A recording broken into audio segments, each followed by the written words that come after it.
Hello, we are going to be creating this document in Microsoft Word today. And this document, I don't have the text for you because honestly, you can type it just as fast as you would copy and paste all these different pieces. So let's walk through this one. It's got a couple goofy steps in it. Let's get it set up, get it taken care of. So I am going to start by opening a blank document in Microsoft Word, and I'm going to do a save as right away, just so that if anything happens, power goes out, class ends, whatnot, my stuff is saved. So I'm going to go into my H drive, go into Tech Trends, Word Processing, and I'm going to call this Project 3 Stibs, Danielle, and it's in there. It's good to go. So what we are doing here is we're making a table of the concessions that we have. Since much of the profit from ticket sales flows back to the movie studio, movie theaters need to sell concessions to help increase revenue. This means that theaters need a list of the available concessions clearly displayed so that hungry customers know which treats are available. Popcorn Cinema would like an electronic concessions items list to display in the concessions area. This way the menu items and the prices can be quickly updated while eliminating the need for paper copies of the menu. So we saved this. It says to make sure that our document is 8.5 by 11, but we're going to turn it landscape, meaning it's going to go sideways. So I'm going to go to the layout tab up here at the top. I'm going to change the orientation to landscape. So my paper is now sideways here. If you can't see your whole document, you can use this down here in the corner to zoom in and out, or else you can go to view and say, I want to look at the whole page all at one time. Or I want to look at this at 100%, meaning this is what it would look like if it printed, like how large it would actually be. So we have this landscape. 1-inch margins is what it tells us, and that's the default, so we don't have to change. It says, unless otherwise noted, the font and size should just be the standard that it comes with, so no change there. We're on to step 5 in the book. It says, in the header of the document, insert the Popcorn Cinema logo of your choice. Center and resize the logo so it's in proportion with the rest of the document, then close the header. So I'm going to click into my header by double-clicking. I'm going to tell it to put in a picture. I can do this here, or I can go to the Insert Picture tab. In my H drive, in my Tech Trends folder, this Popcorn Cinema logo, so I can pick out whichever logo I want to use here. I'm going to use this one. And this is very large, so I'm going to tell it to shrink it down some, and I'm going to tell it to go in front of the text so that I can freely move it where I want. Now you'll notice that this is not all in the header, and that's perfectly okay for what we're doing, okay?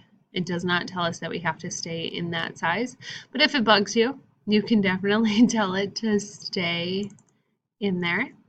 My text, though, is going to go right on top of the logo. So what I'm going to need to do is make sure that I press enter a couple of times before I actually begin, and I can always adjust that later too.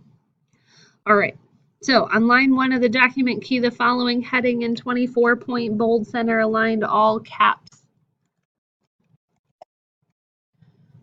All right, let me zoom in here a little bit so you can see what I'm working with.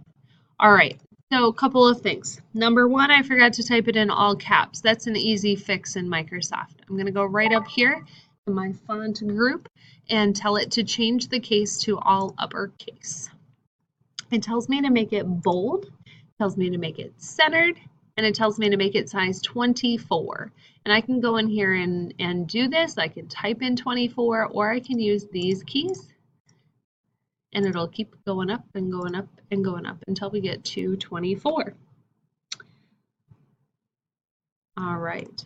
After we type that, we're going to press enter, change the font back to normal, and you can do this a couple of ways. You can go in and change all of this, or what I'm going to do is I'm just going to hit clear all formatting, and it's going to go back to everything automatically without me doing any extra steps. Now we need to insert a table. whenever it says to insert something, we want to be in the Insert tab. So we're going to insert a table, and it tells us to do 4 columns by 10 rows. Oh, I can't go any further. So I can do one of 2 things. I can go to Insert Table and tell it that I want it 4 columns by 10 rows, or else I could have just done 4 by 8, and if I press Tab down here, it will automatically add more cells for me. So whichever you prefer, but we want 10. And it says to resize the width of the columns to be 2.25. So I'm going to highlight my table here. I can click and drag, or I can click this little guy in the corner. I'm going to be in my table tools under layout, and I'm going to make sure that this automatically says 2.25, which ours does, so it's good to go. Next, align the menu prices.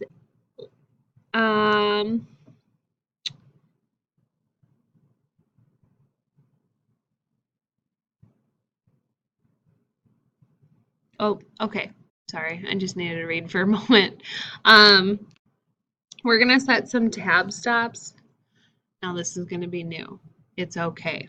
So I'm going to set my tab stops 4 different times. And what this means is that when you're keying your document and you press tab, it's going to skip over some space and stop at a very particular location. I don't want to have the whole thing selected all at one time. I only want to have a single column selected. So I can click and drag, or else I can move my mouse right above this until it turns into an arrow. And I can select the entire column that way. So these tab stops, I use them all the time. They're a very useful tool. We will talk more about them later, but here I'm just going to tell you how to drop them in. So up here in the corner, if I click this, it changes to different types of tab stops. We want a left tab stop, so if I hover over it, it says left tab, and it also looks like an L, and we want to place that at 1.7. So if this is our 1-inch mark, this is 1.5, this is 1.75, I'm just going to go right in between here, and I'm just going to lightly click, just right here, and this L pops up here. You'll see what it does in a little bit. So now I'm going to highlight the next row, and I'm going to do the same thing. So we got 1, 1.5, 1.7, and again here, I'm going to tell it to put it in at 1.7. Now this starts at the halfway mark, so you gotta, it's a little off. So this is half. So here. And then this last one is very much off. So I'm gonna plop it in right here. We can always move these later if needed. All right.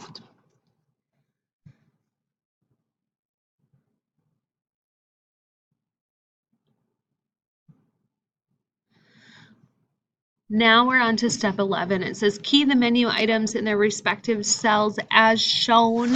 So if I turn the page and I look at page 8, it's going to give me all of the text and tell me what to put where. So right in here, I'm going to type in popcorn. I'm going to press the tab key, snacks, beverages, candy. Turn off my caps locks, small. And if I press tab right here, it jumps to the next cell, and I need it to go to the tab stop. So I'm going to press down, I'm going to hold down Control and press tab at the same time. 125. Now I'm going to go into my box, office, burger, Control, tab, 650, small, soda.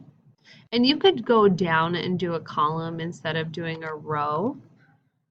This is just how I prefer to do it. Let me do just another one here. Mhm.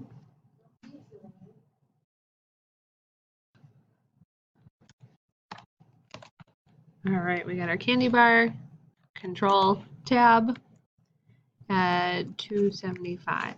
All right, if you would prefer to go down instead and Control Tab,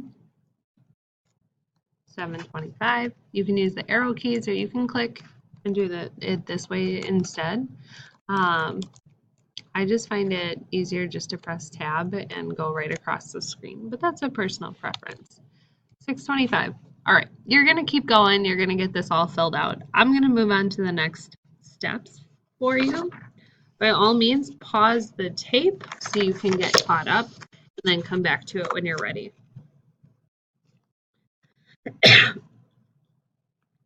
All right, we need to shade the first column with a yellow color. So I'm gonna select this whole first column. Again, you can click and drag, or you can click this way. And you can get in here a couple of different ways. Using the table tools, I can go to Design and Shading, or on the Home tab, I can do this right here as well. Okay, and I'm gonna tell it that I want this first column to be yellow. It's all about the popcorn when we go to the movies. Next, it tells us to merge the cells in the first row and shade with a blue fill color. So this is our first row right here. I'm going to select all 4 of these. It tells us that we want to merge these, meaning we're going to make one big cell. So in our table tools layout, we can do this by clicking merge cell. You can also do it by right-clicking and merge the cells. But we don't want this cell to be yellow, so let's go back into the design and change this to be a blue color. There's not a specific blue it needs to be. It's up to you. Pick a blue. And then we're going to merge the cells in the last row and do the same thing. So I can make them blue first and then merge them into one big cell. This just gives us a nice top and bottom border. Next, it tells us to center, align, and bold the column headings in the second row. So this whole row, I'm going to bold and make them center aligned. And I'm just going to keep typing away. Once I got all of that in here, it should look good. Check with a neighbor, make sure that everything looks accurate. If you need to move your tab stops, if I highlight this one right here and I go up to the top, I can move this. Oh, sorry, my guy's loading. I can go in here and I can move this to a spot that makes more sense. If I let it go, if I click on it, drag down and let go, it disappeared. And this may look okay right now, but as I get more of them in here, it's not gonna look okay. You see this? So we wanna make sure that we put in a tab stop that works, that fits, that makes it all look nice. All right, then we're gonna go through, save it, and we're gonna submit it. So we need to File, Save As. Oh, sorry guys. File, Save As, and you guys know the rest.